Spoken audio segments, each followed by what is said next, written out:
నమస్తే, welcome to Aadya media. నేను మీ స్వర్ణ. ప్రస్తుతం మనతో పాటు ఉన్నారు సీనియర్ జర్నలిస్ట్, సినీ పరిశోధకులు ఇమ్మంది రామారావు గారు. నమస్తే అండి రామారావు గారు. నమస్తే రామారావు గారు, విజయ్ దేవరకొండ అలానే సమంత కలిపి ఖుషి అనే సినిమా చేస్తున్నారు. మహానటిలోనే వీళ్ళ పేరుకి మంచి పేరు వచ్చింది. ఆ టైంలో వీళ్ళిద్దరూ అంటే ఆట పట్టించారు కూడా. చైతుని నువ్వే వచ్చావు మధ్యలో, లేకపోతే మేమిద్దరం పెళ్లి చేసుకునే వాళ్ళం, ఇలా కొంచెం ఫన్నీ టాక్స్ నడిచాయి ఆ టైంలో. అయితే ఇప్పుడు ఖుషి సినిమా ద్వారా వీళ్ళిద్దరూ చాలా మంచి ఫ్రెండ్స్ అయ్యారట. కొన్ని బంధాలు ఎప్పటికీ ఇలానే ఉండిపోతాయి. అబ్బో, చూసావా నువ్వు? చూసా నేను. అంటే కొన్ని స్నేహ బంధాలు, అవును, రైట్. అంటే ప్రతి బంధాన్ని మనం చెడుగానో తప్పుగానో అనుకోవాల్సిన అవసరం లేదు కాబట్టి. సో విజయ్ దేవరకొండతో సమంత అన్ని మనసు విప్పి మాట్లాడుతుంది అంటూ కొన్ని వార్తలు వస్తున్నాయి. ఏంటి వీళ్ళిద్దరు ఫ్రెండ్షిప్? మంచి ఫ్రెండ్షిప్ అంటే ఇప్పుడు ఈ మధ్యకాలంలో వాళ్ళిద్దరూ దోబూతులు ఆడుతున్నారండి. ఆయన సమంత చాలా మంచి అమ్మాయి, చాలా చాలా చక్కని అమ్మాయి, చాలా సెన్సిటివ్ అని ఆయన అంటాడు. నా చైతు నాకు ఆ చైతన్యం గురించి తలుచుకున్నప్పుడల్లా కళ్ళలో నీరు వస్తుంది, ఆ బాధని తట్టుకోలేకపోతున్నాను ఈవిడంటది. ఇద్దరు కలుసుకోరు. ఏం చేస్తాం మనం? ఇక్కడ ఏంటంటే ఇది ముందుగా ఎక్స్పెక్ట్ చేసింది. ఖుషి సినిమాలో కొంచెం ఒక మెట్టు పైకి వెళ్తుంది. ఖుషి సినిమాలో మాత్రం ఇక్కడ విజయ్ దేవరకొండ కంటే ఒక మెట్టు పైకి వెళ్తుంది. ఎందుకంటే విజయ్ దేవరకొండ లేడీస్కి చాలా మంచి ఫాలోయింగ్ ఉంది.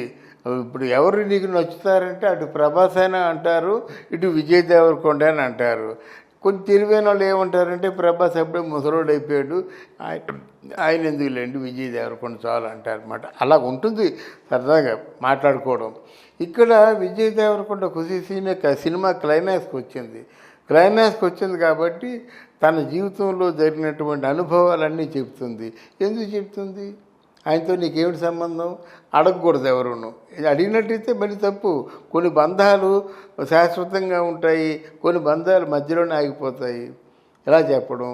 నాకు ఎవరైనా సరే జీవితంలో ఒక చేయి పట్టుకున్న తర్వాత ఆ చెయ్యి ప్రాణం పోయేంత వరకు విడవకుండా ఉంటే అట్లాంటి వాళ్ళైతే వాళ్ళకి పేరు పెట్టవచ్చు మొగుడు అని. ఇలాంటి ట్వీట్లు చేస్తుంది. అంటే మధ్యలో విడిచిపెట్టిపోయి వాడు మొగుడు ఎలాగ అవుతాడు? మధ్యలో ఏవో రావచ్చు, పొరపాట్లు రావచ్చు, పొరపాట్లను క్షమించుకోవాలి. మొగుడు పొరపాటు చేస్తే ఆ భార్య క్షమించాలి, భార్య పొరపాటు చేస్తే మొగుడు క్షమించాలి. ఈ నీతి వాక్యాలు అయితే పలికింది కదా, మరి ఆవిడ క్షమించి ఉండొచ్చు కదా. పడిందని నువ్వే కదా. నిన్ను నాగార్జున కూతురులా చూసుకున్నాడు కదా. నువ్వు నాగార్జునతో చెప్పి ఇలాగా చైతన్యాన్ని ఇలాగా కొంచెం మాటలు శృతిమిచ్చుతున్నాడని చెప్తే రెండో వాళ్ళు తెలియకుండా చిరంజీవిని తీసుకొచ్చి ఇద్దరిని కలిపేవాడు కదా. నువ్వు ఒక క్షణం ఎమోషన్ పోయావు కదా, నువ్వు ఒక క్షణం పంతాలకు పోయావు కదా, మళ్ళీ ఇవాళ ట్వీట్ చేస్తావా?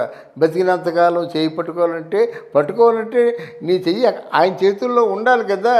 ఆయన చేతుల్లోంచి నువ్వు తీసుకున్న తర్వాత ఇంకే పట్టుకుంటాడు. శూన్యం. అంటే తప్పంతా సమంతదే అంటారా? తప్పు సమంతదే కూడా వద్దంటున్నా నేను. సమంతదే చెప్తుంది కదా, మధ్యలో ఎన్నైనా జరగచ్చు, అయినంత మాత్రం చెయ్యి విడిచిపెట్టకూడదు. మనం విడిచిపెట్టేది ఎవరు అంటే ఆడవాళ్ళు అమాయకురాలు కాబట్టి మాట్లాడుతుంది. కానీ ఈ గోలంతా ఎందుకు? ఎవరో పెద్దలు, ఎవరో మన చిరంజీవి గారు ఎవరి దగ్గరికి వెళ్ళిపోయి, లేదంటే నేను ఆయన లేకుంటే నేను బ్రతకలేకపోతున్నాను, ఆయనతో ఉంటాను, నేనే పొరపాట్లు చేయలేదు, ఆయన నాకు తెలిసి ఏం పొరపాట్లు చేయలేదు, ఆయన ఒంటరిగా ఉండిపోయాడు నా జ్ఞాపకాలతో, నేను ఒంటరిగా ఉన్నానంటే ఈ బాధ అంతా ఉండేది కాదు కదా. రేపు మళ్ళీ విజయ్ దేవరకొండ మీదను సమంత మీద ట్వీట్లు బోల్డ్ వస్తాయి, రూమర్లు. నేను తట్టుకోవాలా? ఆ రూమర్లు వస్తే వేడిగా ఉంటుందన్నమాట. అసలు సమంత అంతే, ఎప్పుడు అంతే. అసలు మామూలుగా ఆల్ట్రా మోడర్న్గా కనిపించడానికి ఏమో రెచ్చిపోతుంది. శృంగార దృశ్యాల్లో అంటే జీవం పూసేస్తుంది. ఎలా మాట్లాడుకుంటారు? వీటన్నిటికీ సమాధానం ఇచ్చుకోవడం అవసరమా? మరి బాగా చెప్పినట్టు నువ్వు సమంతని విజయ్ దేవరకొండ పెట్టుకొని శృంగారం లేకపోతే చూస్తారా ప్రేక్షకులు? చూడరు కదమ్మా. అందువలన వీటన్నిటికీ అవకాశం ఇవ్వడం ఎందుకు.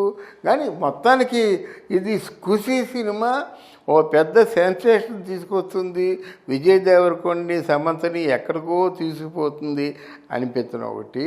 ఇంకో చిన్న రామాయణంలో పిటకల వేట ఏంటంటే, శాకుంతలం సినిమాలో కొంతమంది ఈ మధ్య మేధావులు ఎక్కువ మంది బయలుదేరారు. ఈ సినీ క్రిటిక్స్ అనుకొని మేధావులు బయలుదేరారు. మేధావులకి కొన్ని తెలియవు. మేధావులకి మాట్లాడితే చెప్పు తీసుకొడతానంటారు. వీళ్ళెవరండి నువ్వు మంచివాడురా, మంచి మాటలు చెప్పరా అంటే చెప్పు తీసుకోవడం ఏంటి? చెప్పు తీసుకొడతాను ఈజ్ ఎ గ్రేట్ అఫెన్స్. చెప్పు తీసుకొడతానని చెప్పే బదులు కొట్టేస్తే శిక్ష తక్కువ, కొడతారంటే ఎక్కువ.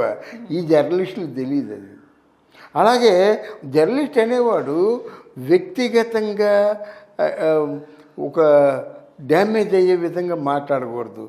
ఒక జర్నలిస్ట్ ఏమన్నాడు, సమంత ముఖం అంతా ముసలి ముఖం అయిపోయింది, శకుంతల వేషానికి సూట్ కాలేదు, సమంతకి ముందు సినిమాల్లో పనికొస్తుందో పనికిరాదో అన్నాడు కదా ఆ మేధావి అని. వెంటనే అదంతా ఆ క్లిప్పింగ్ పెట్టి కేసు పెడితే మూసేస్తారన్నమాట. అని ఫ్యూచర్ మీద డ్యామేజ్ కదా. అంతే కదా. మేకప్ బాగలేదని చెప్పొచ్చు, కానీ ముసలి ముఖంలో కన్ఫర్మ్ చేస్తున్నాడు. మేకప్ బాగలేదు దానికి ముసలి ముఖానికి తేడా ఉంది కదా. ఫర్దర్గా సినిమాలు పనిచేయడానికి తేడా ఉంది కదా. అందువలన ఆవిడ మామూలుగా అంది, చెవిలో వెంట్రుకలు ఇట్లాంటి నేతులు ఉన్న వాళ్ళు మొలుస్తాయంటే దానికేం చెప్పాడు, వెంట్రుకలు ఎక్కడెక్కడ మొలుస్తున్నాడు నువ్వు చూసావు అన్నాడు. అంత చండాలమైన సమాధానం ఇస్తే బాగలేదు. అది విద్యత అనిపించుకోదు. విద్యాగంధం మనకు ఉంది కనుక అంటే దానికి మనం అపవిత్రం చేయకూడదని నా ఉద్దేశం.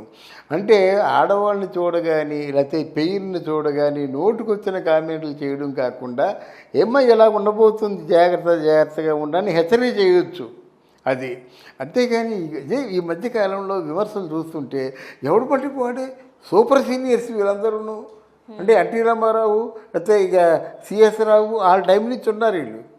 అందువలన వీళ్ళు మాటలాగా ఉంటాడు, చాలా ఘోరంగా ఉంటాయి. చెప్పు తీసుకొడతా అంటాడు, నాలుగు కోసేస్తా ఉంటాడు. ఎవడి నాలుక ఎవడు కోసేస్తాడు. సినిమాలు ఉన్నాయనుకో, సినిమా ఏంటంటే ఇప్పుడు జనరల్గా ఇప్పుడు సుబ్బారావు ఉన్నాడు కదా, ఆ సుబ్బారావు రామారావు గారి కంటే చాలా తెలివైన వాడని పొరపాటున మనం మాట్లాడామనుకో వెంటనే కేసు పెట్టివచ్చు. అర్థమైందా? అలా కొనకూడదు. సుబ్బారావు చాలా మంచోడు అని చెప్పు, రామారావు చాలా ఎదవని చెప్పు, కేసు లేదు. కానీ రామారావు కంటే సుబ్బారావు గొప్పవాడంటే కేసు పెట్టాడే. It's great offence. ఇట్లాంటివి కొన్ని ఉన్నాయి. మా జర్నలిజంలోకి వచ్చే కొత్తలో ఇవన్నీ అనుభవించాం. ఏ మాట ప్రయోగిస్తే ఏమవుద్దో అనుభవించాం. అందువలన ఇట్లాంటివి లేకుండా హెచ్చరికగా ఉంటుందని ఈ వీడియో చేస్తున్నమాట. సమంత మంచిదే కాదంటే ఆవిడ చిన్నపిల్ల మనస్తత్వం. అందంగా కనిపించాలని, అందంగా మాట్లాడాలని, అందంగా తన అందాన్ని అందరూ మెచ్చుకోవాలని ఇట్లాంటి నేచరే తప్ప ఆవిడలో ఏమీ లేదు. ఏం బంగారుతో సరదాగా మాట్లాడేది తప్పే ఉంది అని చిన్నపిల్లలు నేచర్ కనుక ఆవిడ సరదాగా మాట్లాడుతుంది. కానీ వాళ్ళకేదో వంకలు పెట్టి వాళ్ళకేదో మామూలుగా లేనిపోయినటువంటి నిందలు వేయడం మంచిది కాదండి. జర్నలిజానికి మంచిది కాదు. I wish them all the best. Thank you thank you very much.